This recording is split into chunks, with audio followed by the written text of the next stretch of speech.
So now that we have been able to learn how we'll be able to come up with a graph when such questions are being given, now it becomes simple and easy to solve. So let's take a look and solve these questions. So let's go to example 1. Determine the area between the curve y equal to, please, as I said earlier on, pardon me, here's y equal to x power 3 minus 2x power 2 minus 8x, 8x, and the x-axis. And what we did earlier on, as I told you, you need to find the point at which the graph cuts the x-axis, right? The graph cuts the x-axis for this one function. And as we all know, this is a polynomial graph. I've already discussed with you on how you'll be able to come out with a graph of this function. So to kind of remind you, I was saying that when you get a function like this, first of all, solve for the solution for the values of x. And when we were solving for the values of x, we got x to be 0, which is x to be 0, or x to be negative 2, or x to be 4. That's what we got. And later on, I made it to place inside a function, and then we got their corresponding value, y values, right? We got their corresponding y values. And I was telling you that since you have the values of this, if we have an x, here's y, here's an x here, we have 0 here, we have negative 2 here, we have 4 here, right? Since the polynomial function, that means there will be a turning point inside, right?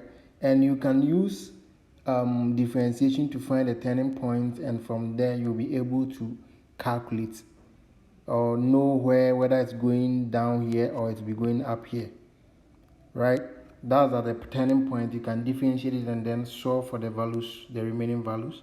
Because if you are using the differentiation, then for this we are going to get 3x squared minus 4x and then minus 8, right? And then from there we need to solve this one quadratically to get a turning point. And if you get a turning point, you know where each of them will lie and the kind of curve that it will go.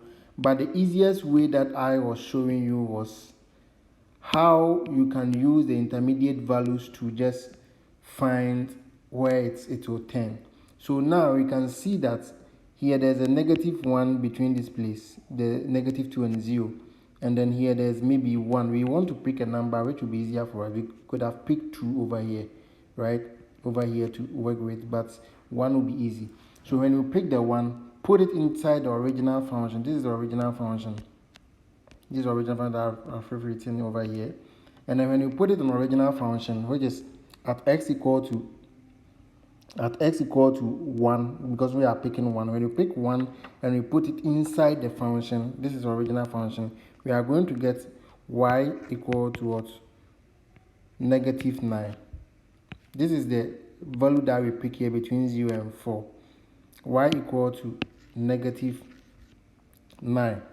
And then, as I told you earlier on, you can also decide to pick, we are also looking at between negative 2 and 0. Between negative 2 and 0, we also wanted to know where this one can also pass. And therefore, we need to also do the same for it. So when we put also negative 1 inside, we are going to get negative 1, let's say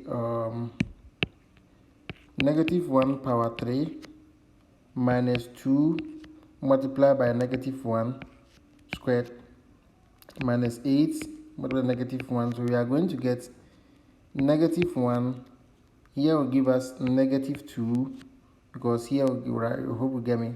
Here will be give a positive, and then negative 2 multiplied by negative 2, and here will also give me positive 8, right?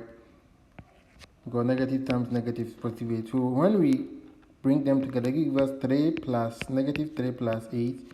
And at the end of the day, we are going to get negative what? 5. You get me? So at the end of the day, we are going to get negative 5 for there. That is when you use negative 1, that's the value between negative 2 and 1 over here. That's what we are going to get.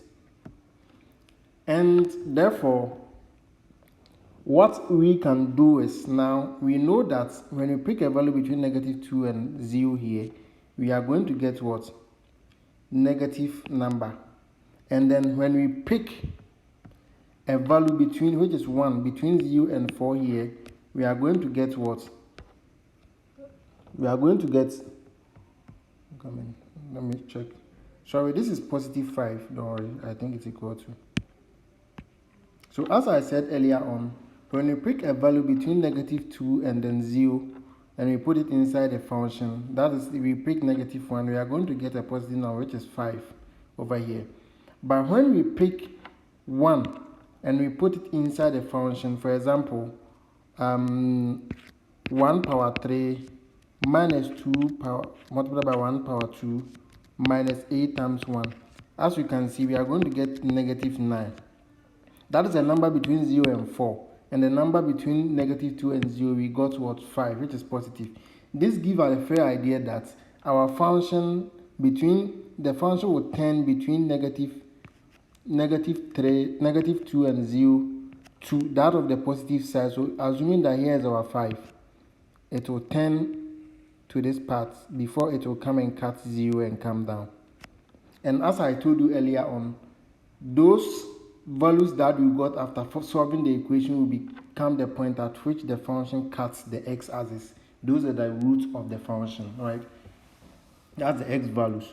So from here now, that means that per the roots that we got, which is 0, negative 2, and 4, the function cuts negative 2, it cuts 0, and also cuts 4. So when it cuts 0, the function could have divided to pass here, but we don't have any idea. So the idea that we wanted to get is to know where it will pass, whether it will pass top here or it will come down.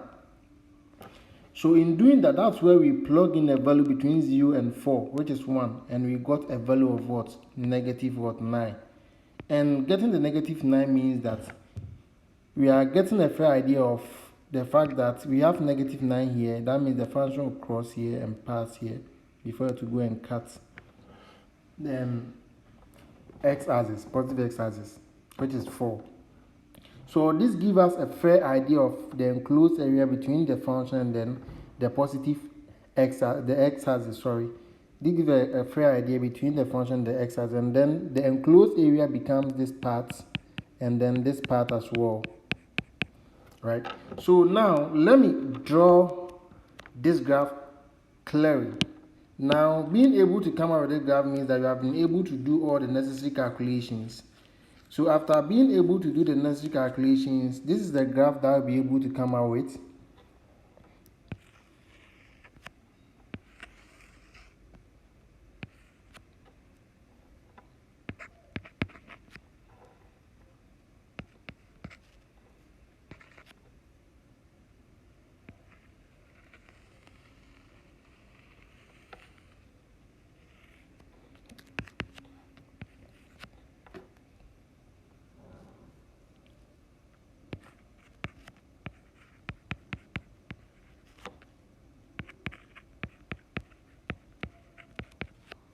So this is the graph that you'll be able to come out with. And based on that, this is our enclosed area, as I showed you earlier on. And per my previous explanation in some of the videos that I've done already, please, if you have not watched those videos, go back and look at them before you come here. So as I told you, where the function is at the upper part of the x-axis, we take it as positive, and then where the function is at the upper part of the lower part of the x-axis, we take it as negative.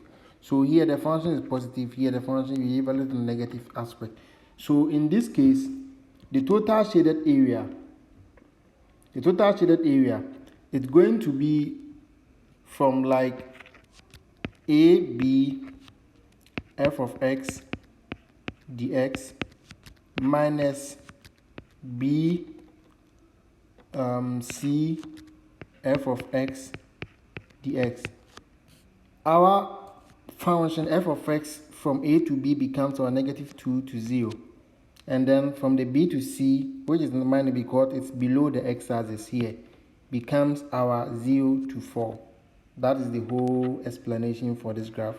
And what we can do is that at the end we are going to get the function to be integral of -2 to 0 of x power 3 minus 2x squared minus 8x dx minus, remember, integral of 0 to 4 x power 3 minus 2x power 2 minus 8x all dx. So now this is what we have. This is what we have. What is left is just do your normal integration.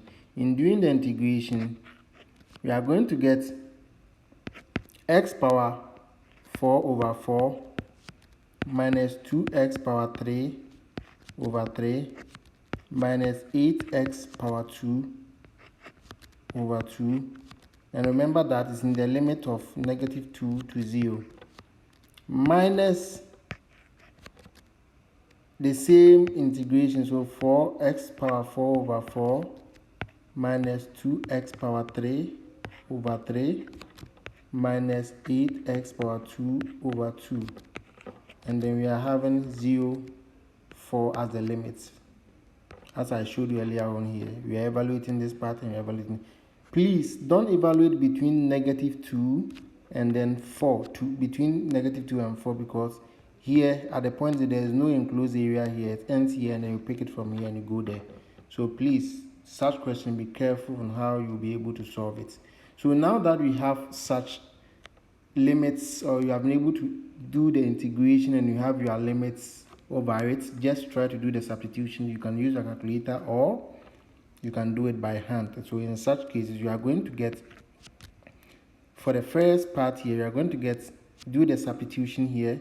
We are going to get 6 whole number 2 over 3 minus -42 whole number 2 over 3, and therefore you are going to get 49 whole number 1 over 3.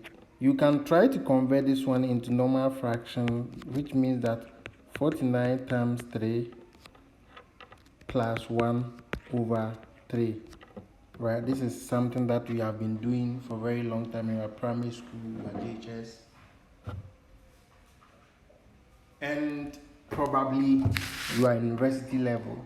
So now 49 times 3 will give you 147, and then plus 1, this is giving that 148, and then over 3, and then you can convert it to decimal, 148 over 3, and then you can convert to decimal, which is what?